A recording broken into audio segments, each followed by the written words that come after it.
Alright, so it's been a while since the last update of my racing game. If you saw the last episode, it ended with me asking you all what I should add to this part of the track. As we hit the leap of faith or the huge mega ramp, drop down into this corner and fly off here. And I think it's safe to say what got the most votes on the Discord server. Now, coming up with the idea of making an underwater tunnel, I thought, well, it's gonna be easy. I can just model a tunnel in Blender, take it into the game, throw it in the water, and click a button that just prevents water from going into it. But I was very wrong. Turns out that working with water in Unreal Engine, especially underwater, is super complicated. I've read countless of posts on forums. I've been asking people who make the plugin that I'm using for the water, but I still have not been able to find a fix. So the new plugin that I'm using for the water is called Oceanology, which looks fantastic. The water looks more realistic and it looks really cool going below the surface, which I know is like not an important part at all for this game. This is pretty much gonna be underwater for like 5 to 10 seconds. But I really wanted those 10 seconds to look good. This kind of set me back. This was like my first big sort of setback that kind of killed my motivation for a bit, because I had promised all of you guys to make this tunnel and you all voted for it as well. So I did take a small break for a couple of days. I just played some other games and yeah, just didn't really think about it too much. So after the little break, I set out to fix the second biggest issue that I had so far with the game,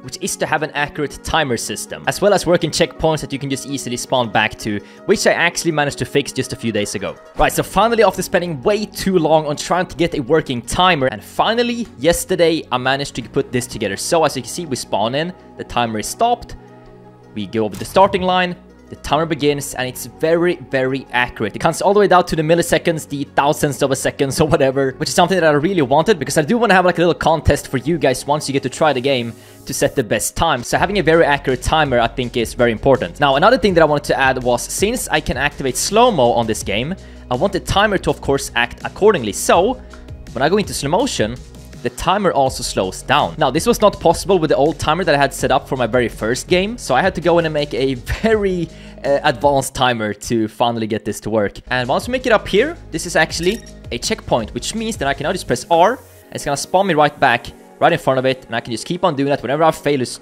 go back and keep on going. And as you can see, the timer just keeps on going even though I spawn back or reset. Now, if I do reset the whole level, if I just press 1, that will reset everything and take it back to the start. And of course, we can just, yeah, go again. Then we also have a finish gate, which I haven't really customized yet. This one is just kind of a placeholder as well. I did make these in Blender, but I want this green thing to be like a bit more see-through and have like a cool spacey glow. But yeah, it's just a placeholder for now. But as you can see, when I go to the finish gate, it will also, of course, stop the time, and it's going to display a very accurate time. Now, some things that I could add to make this even better is to have the time be saved in the system, so when you restart the level, you can still see your best time. And another thing that I could add, which is something that, for example, Trackmania has, and I'm sure a bunch of other racing games, is a delta time. So let's say that you get to a checkpoint, it would display the time that you got last time, and then of course say if you're going faster or slower than your previous time. So those are two things that I think could be very nice to have for the actual timer system and the checkpoint system. But I mean, for now, this works absolutely fine, just having one start and one finish. Since this is, of course, just a prototype, I can just add things later on, even after you guys have actually tried it. I think that's fine. But now I actually want to get into some sound effects. I want to add sound effects for the start,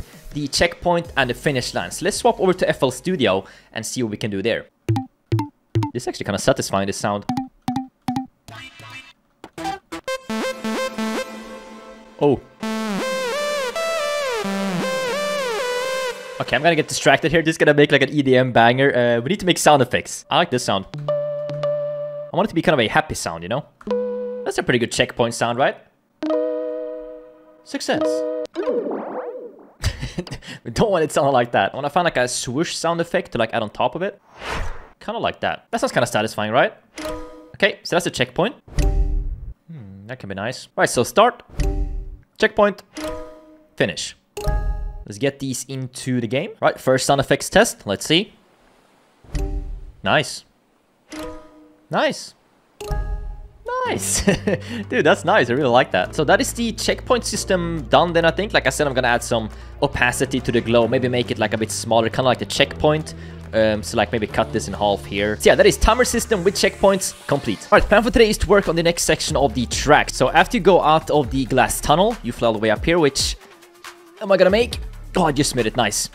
Reach this checkpoint, then you have to go between these barriers here, which is actually kind of tricky to get a perfect path through without hitting the edges. But then I'm gonna fly off this thing, Make it down to this ramp, and on the continuation over here, I want to add it so where you fly off of this thing, you land on like a small platform, which then takes you into a giant wall ride going left, which also has a gap in the middle that you have to gap through something and then land on another wall ride, which will then eventually take you back to the island this way. And then once we race back towards the island, we can make a loop right here that will take you up and of course all the way around. Sort of in this gap right here would be kind of cool. So when you come from this way, you sort of fly through the loop. And the loop would go back around and of course take you over here. Now this space is kind of open, so I do have a couple of ideas, but yeah, we'll get to that once I've built this part of the track, which I believe is going to take a while because yeah, making a loop I haven't done yet, and making a giant wall ride I haven't done yet. So yes, I'll go into Blender, try and make something, and I'll come back and add it back into Unreal.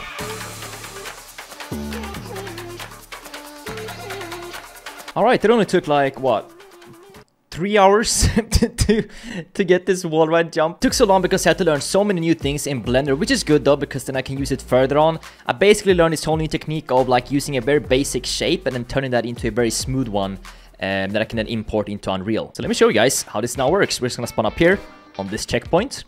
And something that I didn't actually say before was that I've actually added an FOV increase when you go faster. You might not notice it that much. Yeah, essentially it just zooms out the camera more and more as you go faster, just to give some more sense of speed, because that was kind of missing before.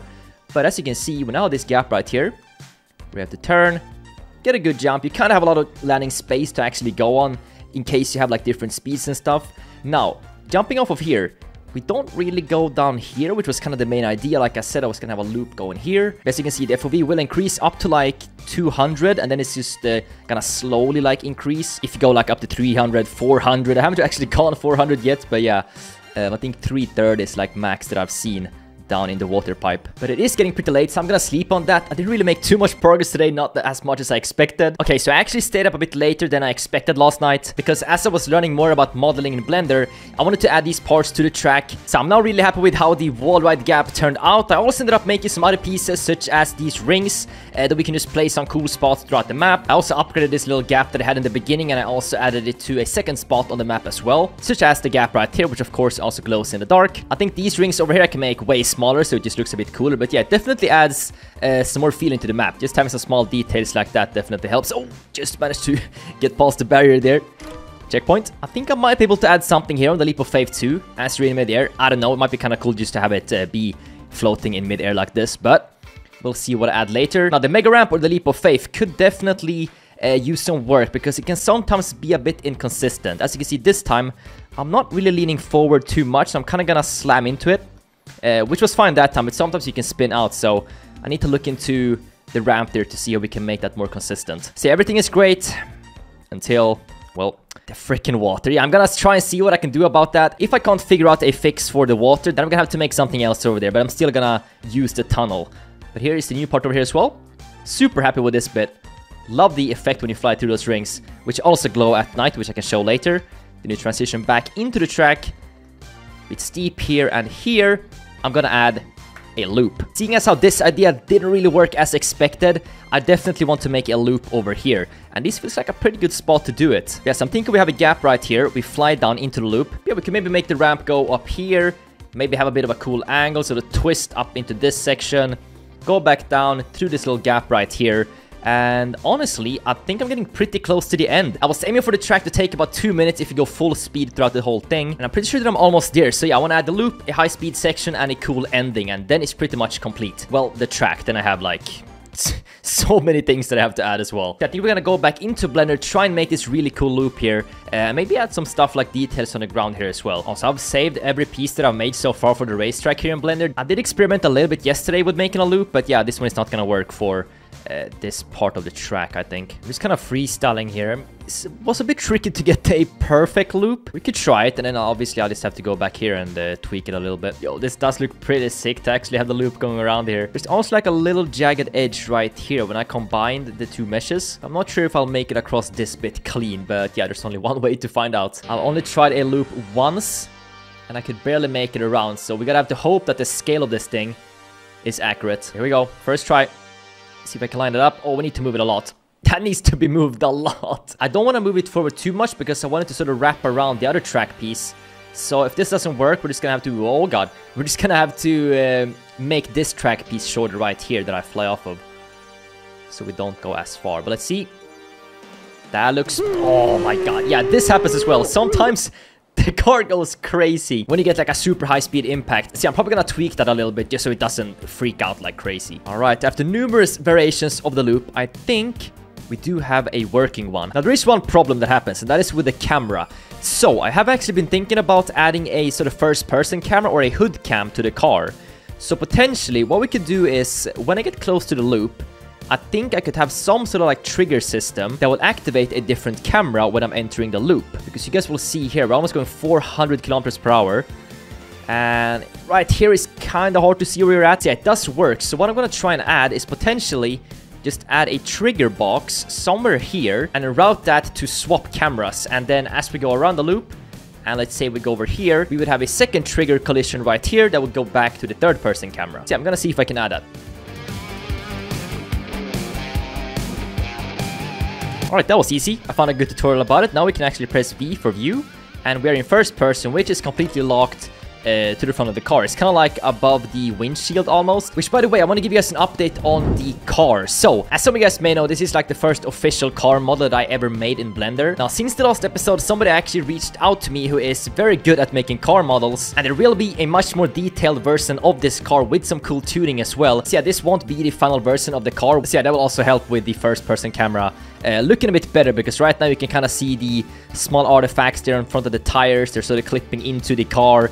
Doesn't really look too nice, but yeah, this is actually pretty cool. We can also do super slow motion here in first person, which is kind of nice. Yeah, so I just added that as a key press now, just to kind of test that it actually works.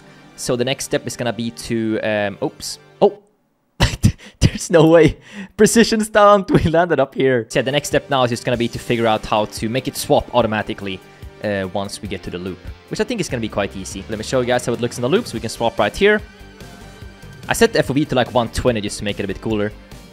Then you can now easily turn all the way throughout the loop. But I'm noticing that the little edge here on the top is actually causing me to bump out. So I'm gonna have to go back in Blender and just fix this little bump right here in the loop, and it should be very smooth. But let's swap the camera angle when we're in mid-air right here. So here's just a simple part of the blueprint to swap the camera. See, box collision. Then we'll go down to on component, begin overlap. Let's make a custom event. FPS cam, third cam.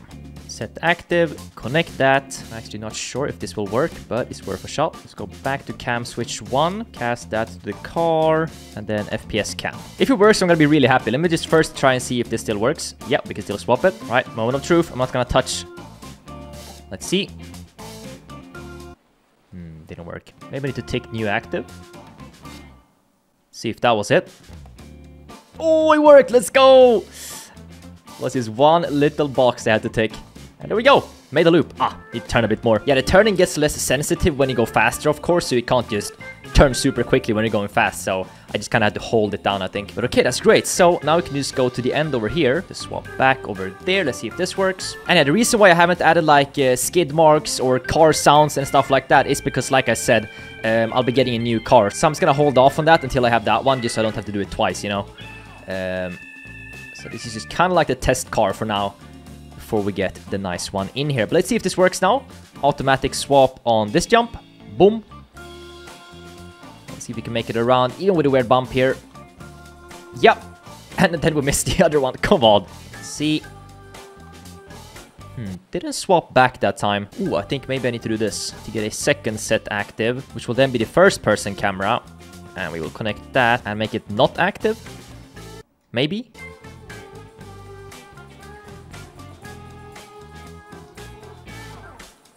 Yeah, it worked. I absolutely love when you, as a beginner, manage to like sort small things like that out, you know, just ticking a box or just adding one more node and stuff like that. It's actually very rewarding when you start figuring stuff out. But yeah, this map is starting to turn out super nice. But like I said, that is where I would leave it for now until the final episode. Because the plan is for me to, of course, finish this level and then get it out to you guys so you can try it and set some cool times. We might run a small contest on the Discord server. So yeah, it's probably gonna be a while until the next episode because I want to finish everything. So expect some new fun video ideas starting next week. But that will be it for today. So hope you guys enjoyed the video. Be sure to subscribe if you guys are new, and I will catch you guys later. Take care.